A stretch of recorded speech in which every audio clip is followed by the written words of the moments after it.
Yeah. Oh, Good to yeah. be back. Oh, Oh. crisp sound. Super. Professional. Do you know your shirt number? No.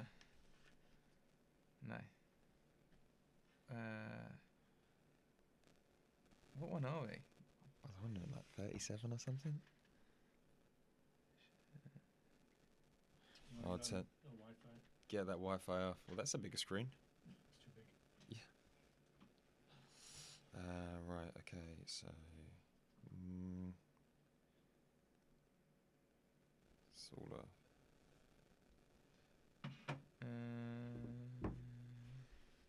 So we did Tom Cruise. Mm-hmm. We did Semi Ajavi. Mm-hmm. We didn't do 38. Mark Bowler. Who is Mark Bowler? Who the fuck is Mark Bowler? In 16-17. He's now playing for... Bristol Rovers. It's a big chap. And Martin Anger. Who's he? Vaguely remember the name. Jet. Sion he's playing for. Centre back. No idea. Yeah. And then I remember Alberto Mendez. Julian Gray. It's not a good number. It's got not a good run, is it? He went from Arsenal to Palace. Oh, I do remember him. Yeah. Interestingly, his agent is Kick and Rush. What a good name. Right. Back in. Yeah, we've got Jet. So we start getting to the dregs of numbers. All right, we'll do. Should we do that? I've got a couple of good comments for that. All right, cool. So, you on air? Are you on airplane mode? Get on that airplane mode.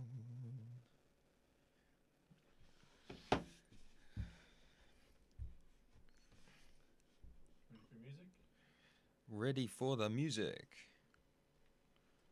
Mirror man, you twist and turn my mind until I don't know who I am. Mirror man. Good morning and welcome to a feisty edition of the Arsenal Opinion Podcast. It's not feisty yet, but it could get feisty.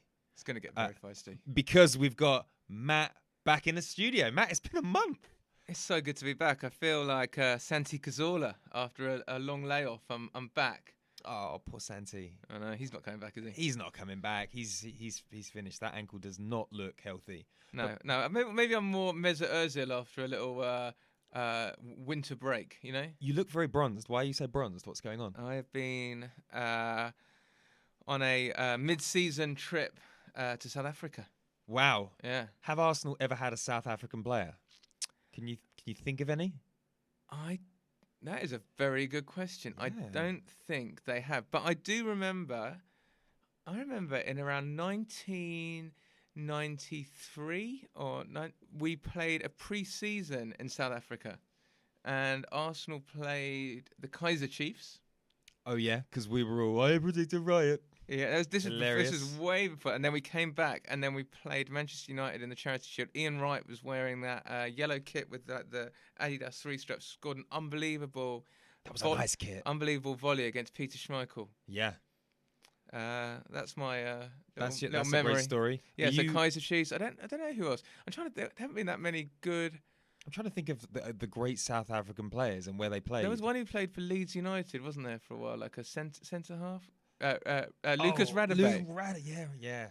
He was good, wasn't he? He wasn't bad, yeah. Do you remember when Leeds were great? When they were signing all those English players, Bowyer. And we were thinking, why is David O'Leary? Maybe David O'Leary could be an Arsenal manager. And then he sunk without trace, didn't he? He did, yeah. He took a little bit too much pleasure in beating us in important games. But apparently he really, really wanted the Arsenal job. Of course he did. My dad played golf with his brother, and he went hard at Arsenal because he wanted to impress people on the board. For me, that's not the way to get a job. No. Like, really, really rub it in. Be a real wanker. Yeah, like that when you play someone at FIFA and you win, you get in their face. I felt like he did that on the sidelines, and it was not appreciated. I mean, interestingly, or maybe not so interestingly, the most painful Arsenal defeat, one of the top 2 most painful Arsenal defeats of my life, was when we lost to Leeds United in the 98-99 season. Because we should have won the league that year. Yeah. I still haven't got over that, and it's nearly been 20 years. Who scored the goal? Was it Jimmy Floyd? I think it might have been him or Bo Euros. Jimmy Floyd Hasselbank was a great player. Was he good? He was good. He used to score some spectacular goals. Yeah. I don't think, and he was a good manager for a bit as well, didn't he? Before he sunk without trace. Yeah. Another thing that sparked into my mind when we were talking then, Adidas. Yeah. A possible return. That's big. That is big. Adidas killing it in the United States at the moment. I was looking at, do you remember that David Seaman goalkeeper shirt in that real deep blue with like the 3 stripes through the middle of it? That was nice. If we get Adidas back, can you imagine the sales figures alone on the bruised banana kit? Oh, they should just bring that back. Yeah. Why have clubs not brought back retro shirts? I don't know whether Adidas own the copyright on that design. Because they did bring back that shirt not for Arsenal, didn't they? That tractor tread sort of number. Yeah. And a couple of people had it. It was pretty cool. I think Puma... I say Puma now because I'm over in America. I sound like a right idiot. They're there, shit, don't aren't I? they? They're yeah, shit. Their kits are just a bit cheap and a bit... Ugh. Yeah. It was always funny when Spurs had Le Coq Sportif. And with the Le Coq Sportif, they've had some terrible ones, haven't they? They've had some bad ones. I always think the sign of a team that is about to get relegated is when Macron come knocking on the door. Sunday League special. Yeah. We used to... I managed the Sunday League team very successfully. To those of you listening, wondering, promotion 2 years running. But I remember going through the magazines, like where you could buy all the kits, and I was like, never Macron, never. No. It's a poverty choice. I always liked the Nike kits we had. I thought they're pretty good. Nike kits were great. It was a shame to see them go, but I kind of felt like they got lost towards the end. Yeah. Because your kit would it would be cut from the same sort of design and brand consistency as all of the rest of them. But yeah. I feel Adidas would be interesting purely because I think that they could re-up some of their classics. I'm surprised they've never done why don't we get the fans to design the shirt? Yeah. That would be fun. Did you see the Nike kit for Nigeria? Iwobi was rocking. No. It's great. It's a very Nigerian kit. It's like fluorescent green. Like the tracksuits around there are amazing. Iwobi looks way better in that kit than he does an Arsenal kit. But we cannot critique Iwobi because he had a great game today. So we'll move on to that. We've got some other topics that I need to run past you. Yeah. CSKA last Thursday. In the new Champions League, which is actually the Europa League. That's giving me life at the moment. We'll talk about the Southampton game today because it was a bit weird. It was just a bit odd. It was like a WWE game. Yeah. If WWE did football, it would have been today's game. Then we can talk about CSKA because it's coming. These games are coming around thick and fast. So we'll have another one of those Europa League games on Thursday. And then I think we should talk a little bit about the end of season. What's going to happen with the manager? What are the various scenarios? And I know that we replay these on a week by week basis, but a new snippet of news comes out every other week that updates the thinking. So without further ado, let's head into the CSK match. Did you catch it last Thursday? I most certainly did. Here's the thing that I want to ask you. Are our players motivated by the Europa League and showing their true level in a competition that they can win, or are the team flattering to deceive because most of the teams that we're playing in the Europa League are shite? Very good question. I think I just want to, before we jump into that, say I was sort of really actually not looking particularly forward to the game, not because I thought the CSK were any good, but more within the context of what I'd seen in the Champions League the night before. Because it was so good. And it was just like the thought of just even tuning into the game felt depressing. whatever you think of, like, well, it's terrible, like the City coach getting ambushed, but the wall of noise, the fans so up for it, two teams going for each other in a cauldron of noise, and then tuning into Arsenal CSKA and going, this is where our season is at, and this is what we've got to get excited about. How has it come to this? It was a hard one to get excited about. It's hard because you're going, I think we can legitimately be excited once we're in like the semi-final second leg, but until then I'm still having trouble gearing myself up. It was like going to Clove Club on the Wednesday and then peeling back a spaghetti bolognese ready meal and getting the steam in your face on the Thursday. That was the Europa League. So I sort of felt disappointed, and then there's just that little bit of me that when we're playing some pretty good Wenger ball, the ball's ping-ponging around, Ramsey's knocking in a brilliant goal, but there's still the moment which is like, don't enjoy it too much, you bastards, because remember, look where you've got us. We're in the fucking Europa League, you bunch of losers. You know? Yeah, I can get behind that. You know, we yes, it's good. Yeah, all right, we get it, but let's not go overboard because you're shit. And this is part of the magic of Wenger. It's like 4 or 5 wins on the bounce, and all of a sudden people are talking about a turned corner. But when you're watching them destroy CSKA, you're like, where was this in January and February? Where was this against Nottingham Forest reserve team? It's like we selectively turn it on in...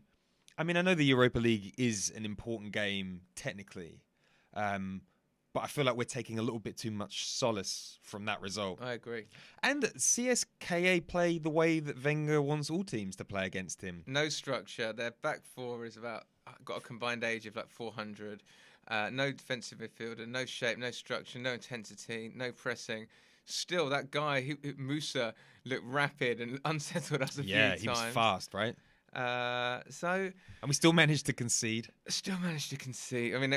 I mean, I wonder if we're interested in that guy. He's like the Russian great hope. That was a great free kick. Golovan, or what a free kick that was. Brilliant free kick. It was a bit of a calamity getting there as well. And I think it's those little moments. I mean, I can't remember how it started. Did it start from? But it was Mustafi poor header, then and then Xhaka made another poor header, and then Koscielny came in and just smashed someone over. All of it so stupid. I mean, I think it was it you who was saying on social media that basically it's clear that we can't rely on Koscielny or Mustafi next season, and Holding and Chambers aren't ready to. Can't rely on them either. So basically, we need a complete rethink in central defence, because yes, you could say, oh, but a new coach would train them, but they just give away too many stupid mistakes. Yeah, I mean, I feel like I gave a lot of support to Mustafi earlier in the season. He's not repaying my faith. Yeah, you let him look after your money, and he ran off back to Germany with it. Yeah. Before we move off from the goalkeeper point, the Golovin, I don't know how you say it, but his free kick was spectacular. I was like, there's no way that Cech is ever going to get to that, or a Spina.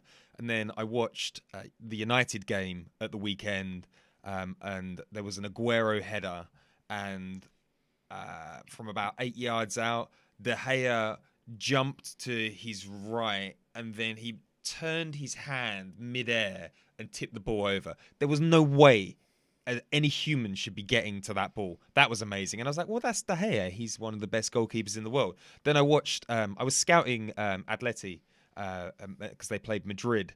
And there was a free kick. I think it was a free kick. Oblak tipped over. Spectacular save. And it was one of those saves where you're like, there's no way that Cech or Espina would have saved that.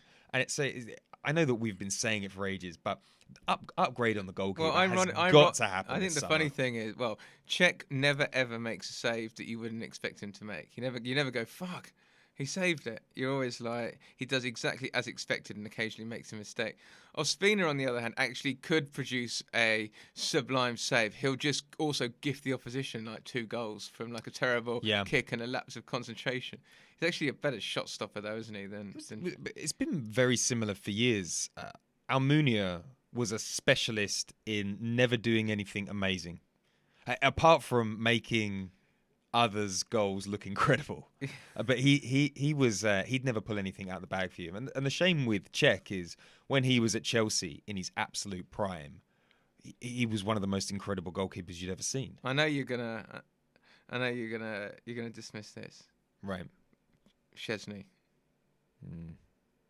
Feels like a mistake, doesn't it? Feels like he's grown up a bit, but he wasn't going to grow up at Arsenal. I think you have to buy. Arsenal have to buy a player at 80%, and then they'll drop down to the Arsenal 65%. Yeah. You can't expect a player to go from 30% with the ability to grow to 80%. They're never going to get there. And it just goes to, like, players come to Arsenal to rot, whether they're experienced, whether they're young with potential, whether they're just superstars on their own. They come to Arsenal and they fall into a rut and then they never come out. And this is a point that we'll talk about when we go into Aubameyang. And he's like 28 years old. Next year is his Jamie Vardy prime. His whole game is built off pace. And then you're asking Wenger to look after one of the most important years of his career, and it just feels like a shame. The same with Ozil. He'll be like 28, 29 next year, heading into his prime, and we don't have a system built around him to really maximise his talents. So on that point, I think that we should move on to the big question. Southampton. It was a banter party for many reasons. We're at the start of April. There are no fans in the ground. The players didn't bring any fucks to the game, really. I think that they're either not interested or they're either keeping some reserves just in case they get called upon on Thursday. But the entertainment was at a premium. So what did you think of before we get into the entertainment value, what did you think of the starting lineup today? It's just that I was excited about Reece Nelson. Yeah.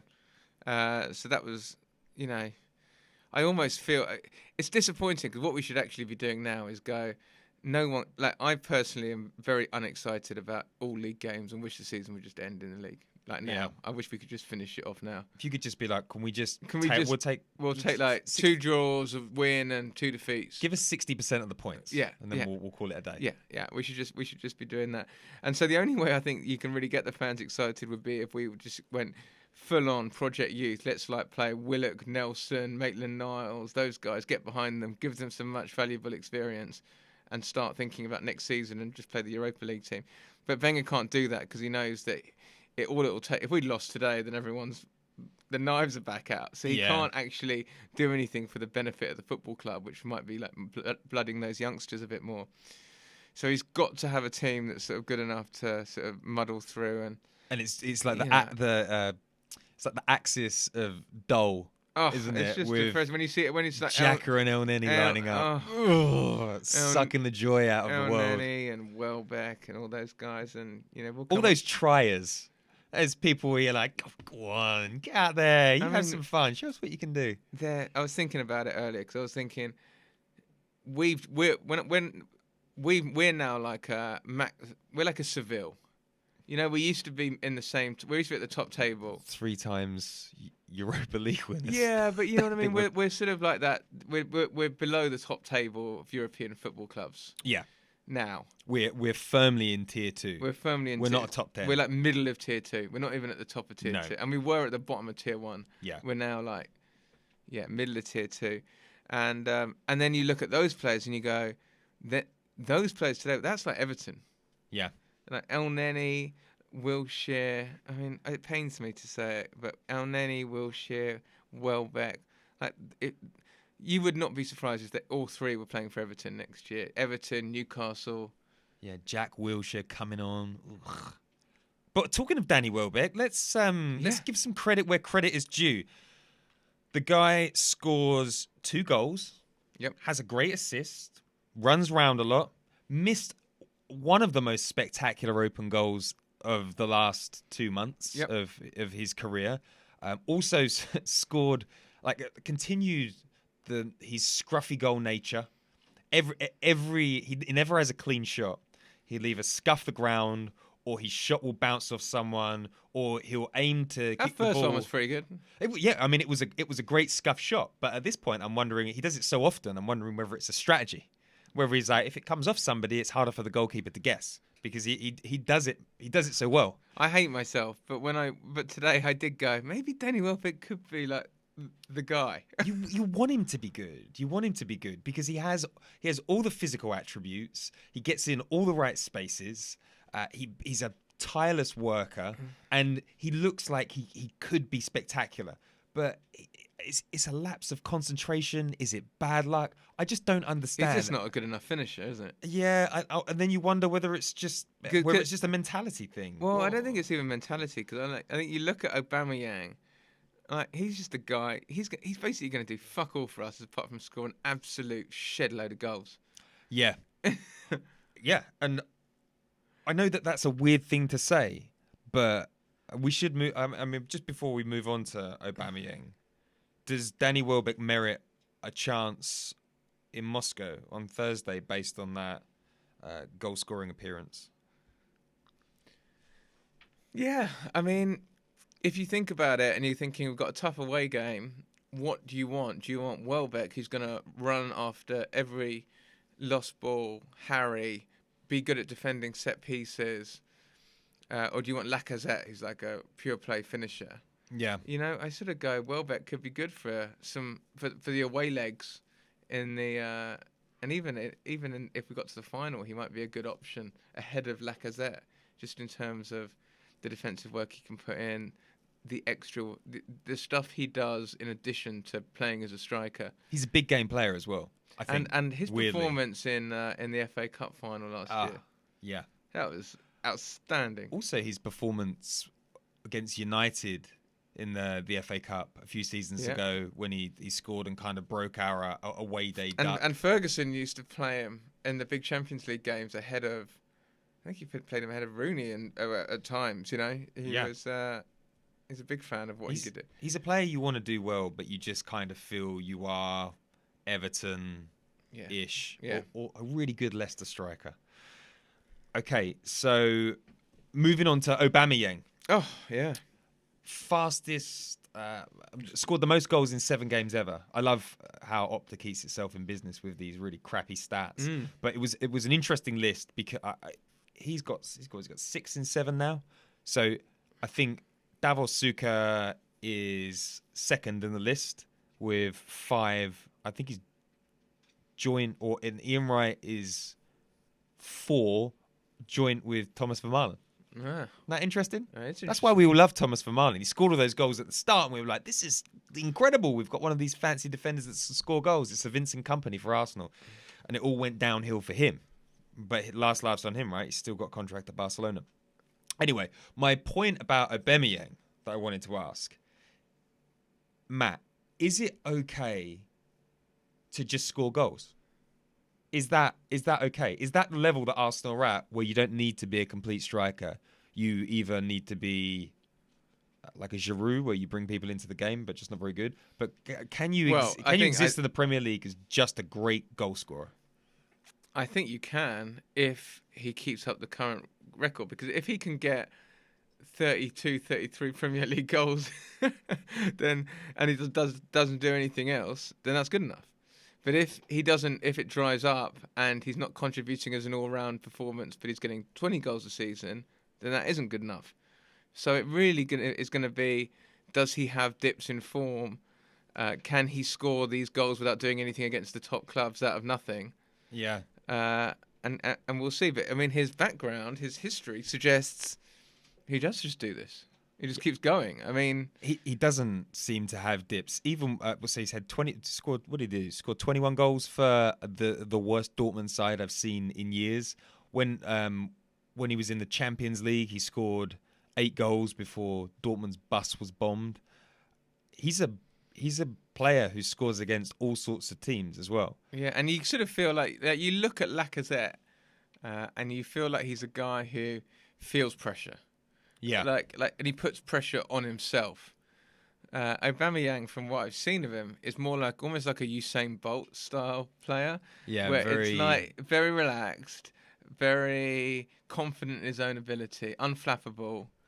And I think that when you're like that, it's easier. It makes you less likely to have barren spells, because I don't think he thinks about it too much. It doesn't come across like that. I think he's a natural finisher. And he's got the intelligence to be in the right position.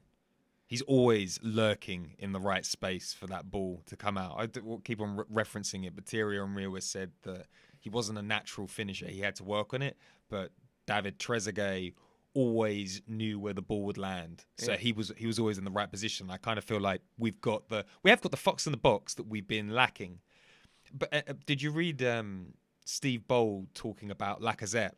And he was saying that he's blown away by what a great player he is, and the Lacazette can almost play like a number 10 because he's got he brings people into the game. You look at Aubameyang's touch map, and he has like 4.5, but he'll turn something into a shot on target or a goal, and that's kind of what you need. And the other thing that he brings to the side that I think we have lacked, and maybe since Van Persie went or Sanchez moved out to the wing, is he makes the runs that are perfect for your Ramseys and your Ozils, more your Ozils. But if we constructed the right side around him with Ozil pulling the strings, we might not win the championship, but we wouldn't be far off. We'd be a lot better off, wouldn't we? Yeah. Do you think he's additive to the side? 100%. Big fan of him, and I also get the feeling we haven't seen anything. I feel like he's at like 60% right now. I mean, that's like everyone at Arsenal. Yeah, I kind of feel that's. But I sort of feel like there's another whole level to him, and we haven't seen him fired up, and he's sort of feeling his way into the team. He's getting used to the players around him, but it's all extremely positive with him. I mean, it's just a shame that we haven't got him in the Europa League. I mean, I think that's helping him settle because he's playing less games. He can be more focused on the league games. But when we're playing better opposition in the Europa League, we're going to miss having someone of that caliber who can score a goal out of nothing. If we end up facing Atletico Madrid, we could have done with him. Yeah, Atletico, who tried to sign Lacazette, but they got a transfer ban, so they couldn't. So we got lumped with him. Okay. But what a finish that was from Lacazette against CSKA. That touch and finish. I felt more confident with him stepping over a penalty than Aubameyang. And wasn't it nice of Aubameyang to give him a penalty? A striker on 2 goals, handing over a goal. Unbelievable. They said he had a bad attitude. I know. Liars. Did you see the Daily Mail popping off? Black man in gold-plated car in London, like their headline. I haven't seen that. Unbelievable. Yeah, they did not like him. They're waiting for a scandal on him, let me tell you. Okay, so moving on to our favourite Nigerian, Alex Iwobi. He blends in and out of fan love and fan disgust. There's not much fan love at the moment, is there? No, I don't think so. So my question to you is, Alex Iwobi the new Nicholas Bednar? Or is he Seskin waiting? He's definitely not Seskin waiting. But hopefully he's not Nicholas Bentner either. I think... or just a sludge. I really liked him when he came into the team because he was like I think someone made that comparison. He's like an Alex Hleb, you know? Yes. And like great footwork, great transitions, nice passing, great around the box. And you sort of felt that he'd be great at solving that problem that we have a lot, which is packed defences. Mm-hmm. Or we're having it less lately because we haven't been as good. But he felt like the perfect player to unlock tight defences. But he just hasn't moved on his game. And what you do often find, though, I think, with young players is they have a great start, they fade, and then they come again. Yeah. And I think we're hopefully seeing him come again. I mean, I sort of find it strange that Wenger has so much faith in players for so long, and then he stops having faith in them. Like he played Iwobi over and over and over again, and now he can't really get a game for love nor money, can he? And then we won 4 in a row. Yeah. But he was good today. He made I thought it was a great assist. Kind of like slipped the ball between 2 defenders from about 30 yards. That was nice. Isn't the real point? We're stuck in limbo. Yeah. And we don't know how good these players can be, because we know what they're capable of on specific days, but we're not sure whether that was the aberration or whether that's that they're actually just pretty average. Because you do feel that we've got like some players in the forms of like Ramsey, Iwobi, Aubameyang, Ozil, Mkhitaryan. We've got so much potential quality, but the current system, the team, the style of play, the way we play, we're never going to see them realising anything like their full potential at the moment. Yeah. And it's like, I don't know if you noticed, we are playing some beautiful football at the moment. Like the goal, the Ramsey goal, like just the whole move from the back must have been about 25 passes, one touch. Again, today there was some beautiful one-touch. The Aubameyang goal was a great transition through midfield from El Neni, some like deft touches. So there is there's something. There's so much quality, because there's not many teams in the world who can score goals like that. Even, and this isn't us at our best, but even that we've still got something. And you just wonder if we could, counter opposition's strengths, target their weaknesses, press properly, and eradicate defensive errors. You'd really feel that even with this current person, quite a lot. Yes, quite a lot of things. No, but I don't know who I was talking to the other day. I was on radio with Ian Stone. UK radio, check me out. I don't know who I can't remember who the other person was, because they never tell me who's on the show. But it was the guy said it's the players. The players take responsibility. They should stand up. And I always feel it's a very tired piece of rhetoric. Sure, it would be great if the players could manage themselves, but the Premier League is so far advanced and beyond this notion that it's the players' responsibility. Like, unless it's an actual downing tools, but when the manager cannot transmit modern ideas in a way that connects with players, it's very difficult to step up to an incredibly well-drilled team designed to take on your shitty game plan. So, to your point, it's hard to judge the chess pieces and how potent they are under bad management. Yeah, it's like if Iwobi finds himself in a game and the opposition's formation means that he has absolutely no space. He's got 2 people on him, and every time he looks up, there's a player marking the player he wants to pass to. There's not a lot he can do. It's going to be difficult for him to have a good game, isn't it? Yeah, and Mourinho goes to United, and all of a sudden, Ashley Young is out of the cold, and he's this incredible player, and he's marking. Who was he marking out of the game at the weekend? Who was he playing on the right? Sane? No, I can't remember. Was it? Oh, I don't know. Anyway, he had a pretty solid game at the weekend. So yeah, okay, well, that's a good point. Next subject, and we touched on it earlier on in the show. But I was looking at the defense today, and for you, and I was just thinking to myself, what a shower of shite this is. Like Kolasinac, average. Mustafi, shocking switch off. Who else was Chambers, so slow and pedestrian, like getting absolutely hipster beard as well. Terrible. And then Bellerin, and you just. I love Hector. I like him, but he's not exactly. He's lost. He's going through the motions, isn't he? Yeah, he wants to move on this summer. He knows. Yeah, he knows that he's not going to be there. The Ox is texting him and going, "Oi, mate, you know what?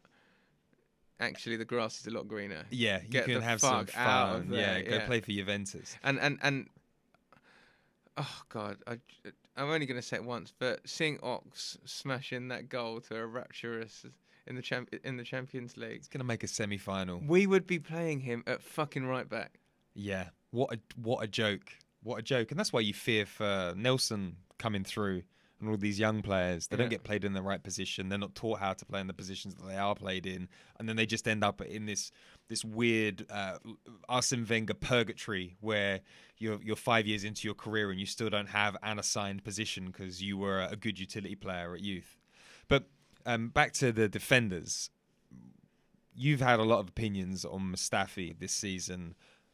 Where do you stand with his ability? Is he a bad defender who got a big move, or is he an okay defender that could do really well under a more rigid structure?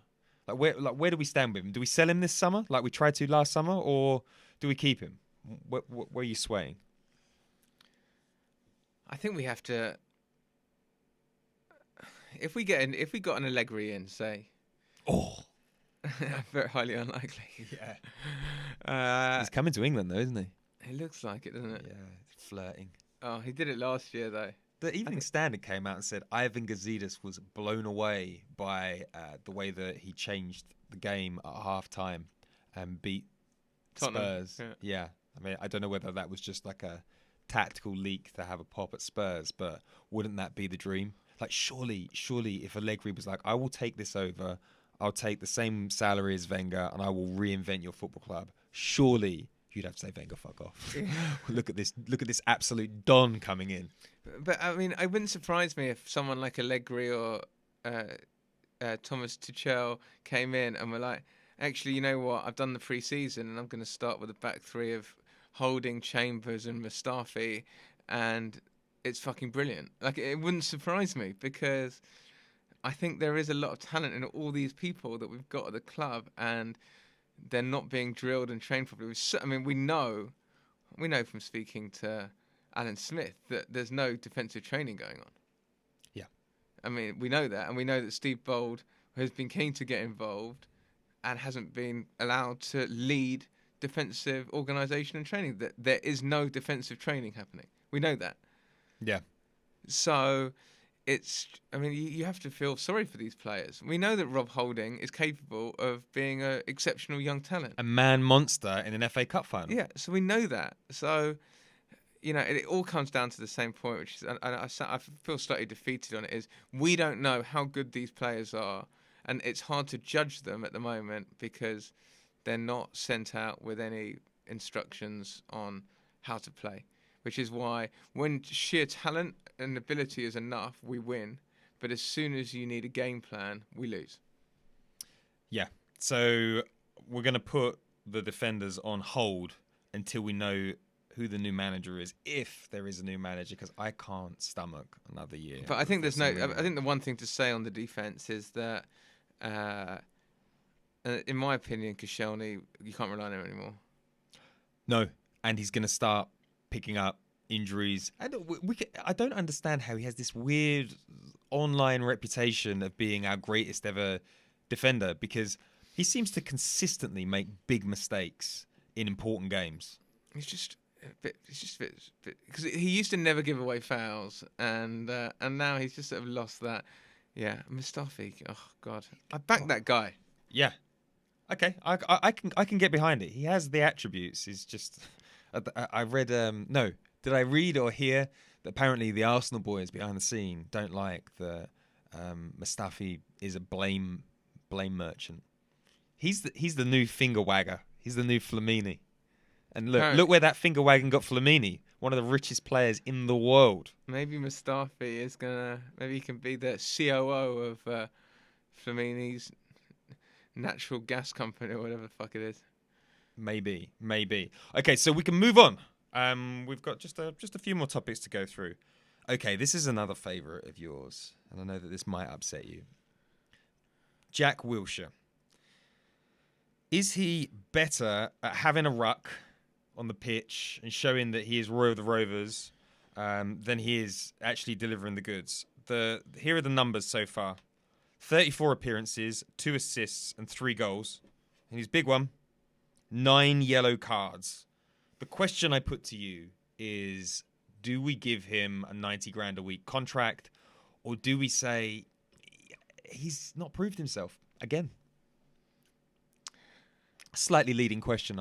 Yeah, I mean, I think you give him a contract because it doesn't mean anything. Giving him a contract means that we can actually sell him for some money, and there'll be plenty of takers because he's an English player, and it would not be hard to get 10 million from a Leicester and Everton and Newcastle or whatever in a year's time if it doesn't work out.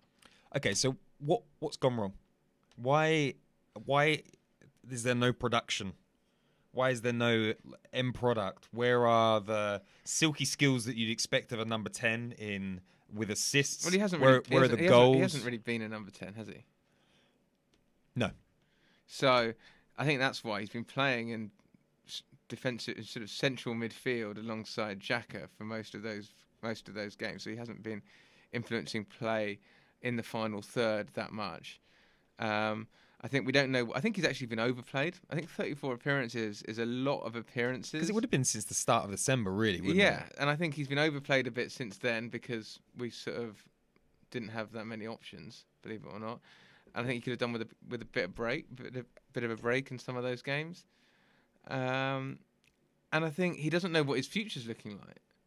But the other players, that has an opposite effect of playing really well. Look at Ramsey, look at Ozil. But I think he's in Sanchez a slightly last different season. place in that for some reason he's the one player that Arsenal are playing hardball with, where they've basically gone, here's the contract, take it or leave it. And El Neni gets a deal.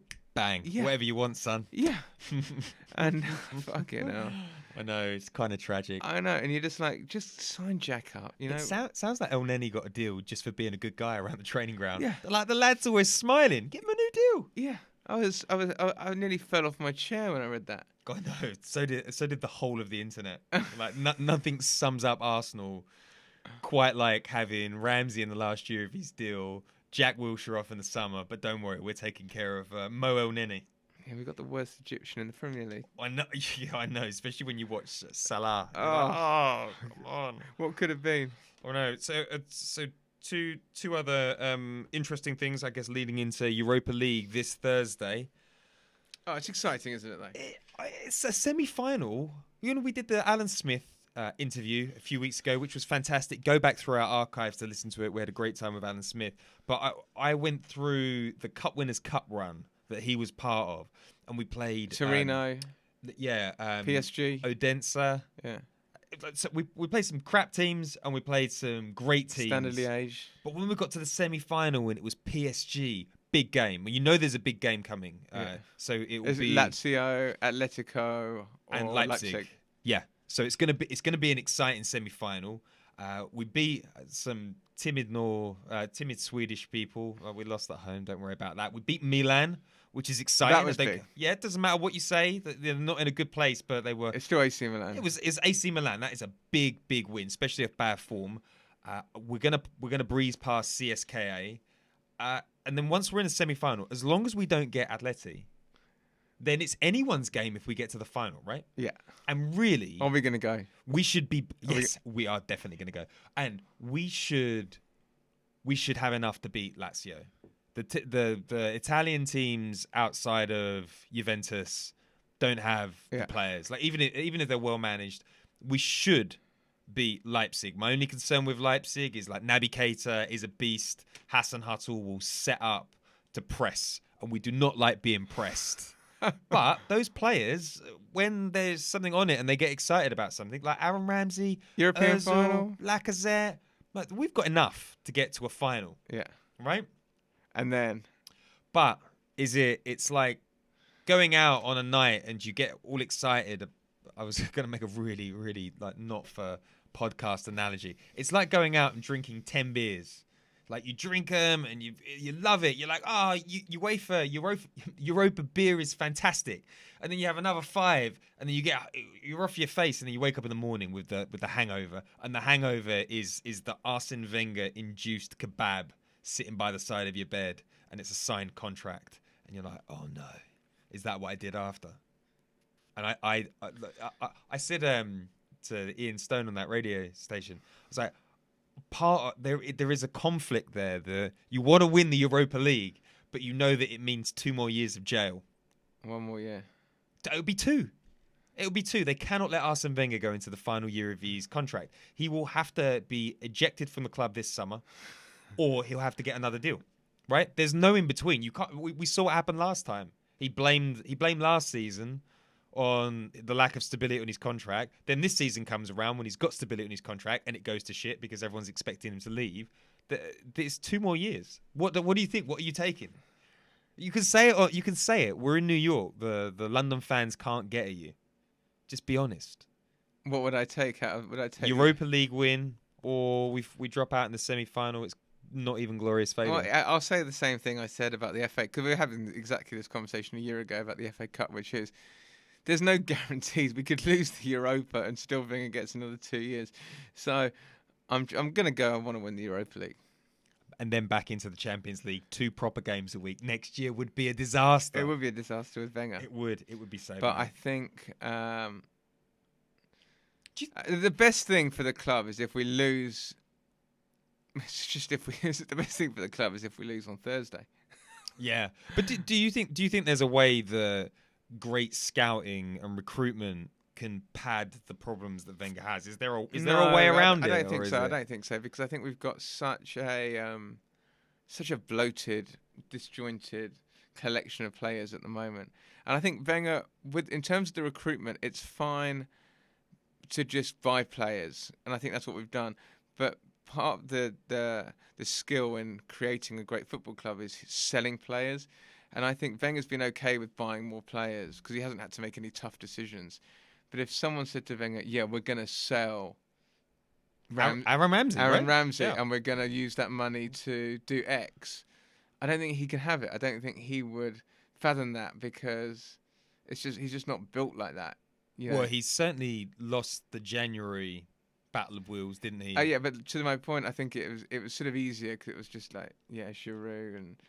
But do you think, faced with the loss of status, do you not think that he'll just fall in line? He'd rather have another year. He'd rather we came 18th next season and he was manager than we won the Champions League with Allegri.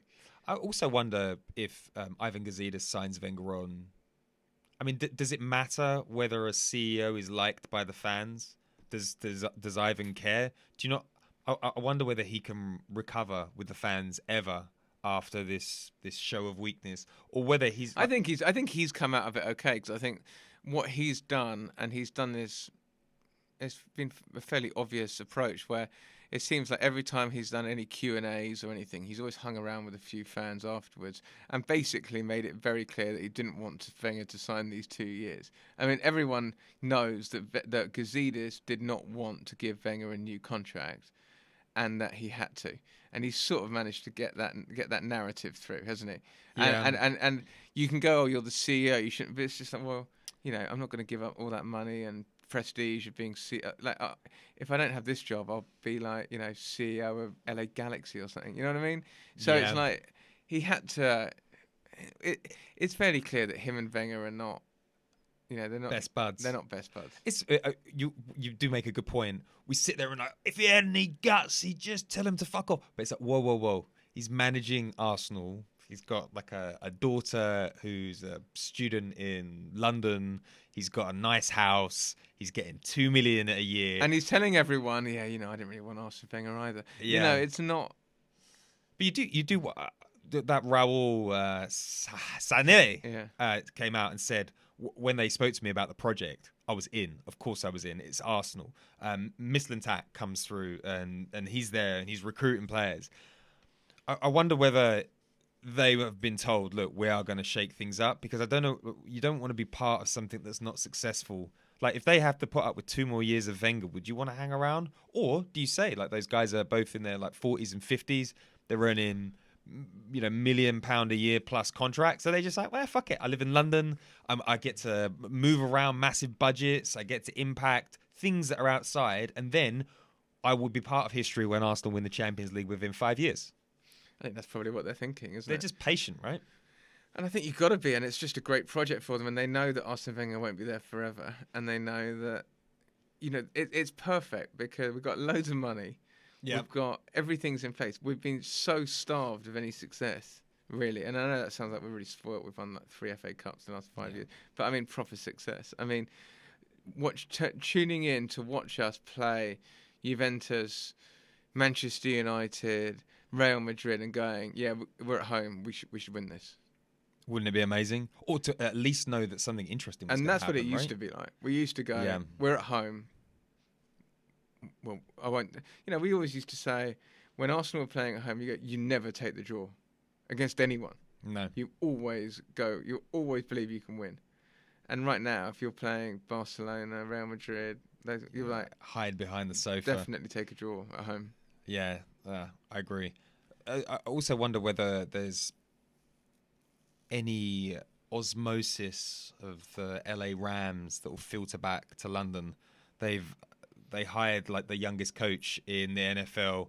They had a really, really solid season, and they are killing it in the off season. Apparently, they're trying to sign Odell Beckham, like that, one of the biggest names in the NFL. You're sitting there watching it, and you're like, why couldn't you give us a little bit of this excitement? And then you've got, that they're spending $4.9 billion on the stadium. You think of what a deal he got buying Arsenal for, what, 360 million? And now it's worth $1 billion.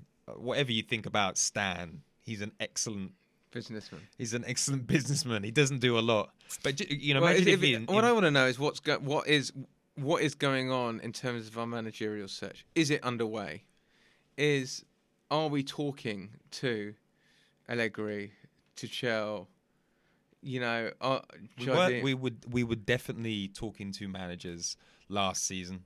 Because if we're talking to Allegri, then I can't believe that they wouldn't meet him and be anything but utterly impressed and go, "This is the guy." It's like, it's like when you're buying a house or something and you think you can't afford like the house, but the estate agent makes you go and see it, and once you're there, you're like, "I've got to have it."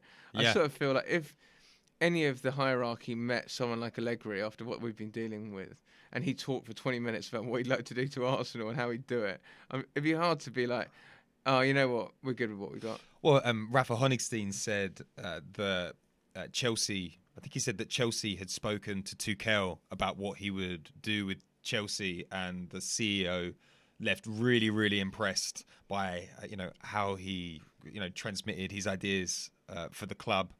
I know that Arsenal definitely spoke to Hassan Hussle last year because Hassan Hussle came out in the press and said it's true.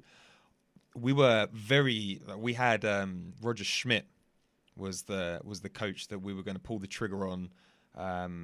Had Wenger not signed on to a deal, so they had someone lined up. Roger Schmidt ended up going to China, I believe. So we know that we're going to hire a manager that's tactically astute. Probably going to have to hire a manager that can discipline a press like a Klopp, like a Tuchel, because we're going to have to do a lot with a little. And I just cannot believe that they haven't spoken to Allegri. There's just no way, right? It would be beyond the pale.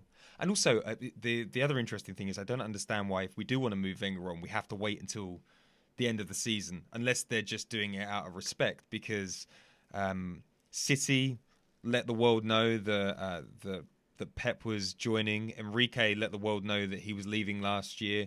And I think they announced Valverde pretty early.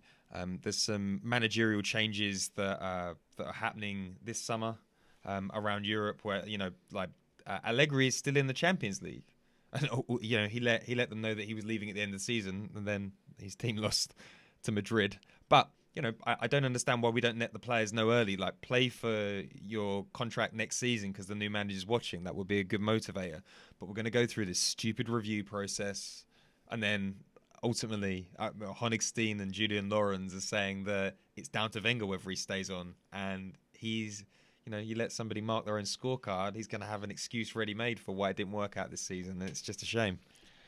I just think it gets down to the fact that when I think of myself and all the people we know who are great Arsenal fans, we are all massive, massive Arsenal fans. We are here spending our free time talking about Arsenal because we love talking about Arsenal and we love the club. But the fact is, we all want this season to be over. We're all bored senseless by what's happening. We're all completely uninspired about what's going on at this football club. I think if they let this go on for another year, you're losing a generation of Arsenal fans. Absolutely true. You know, in our WhatsApp group, people can't give the tickets away.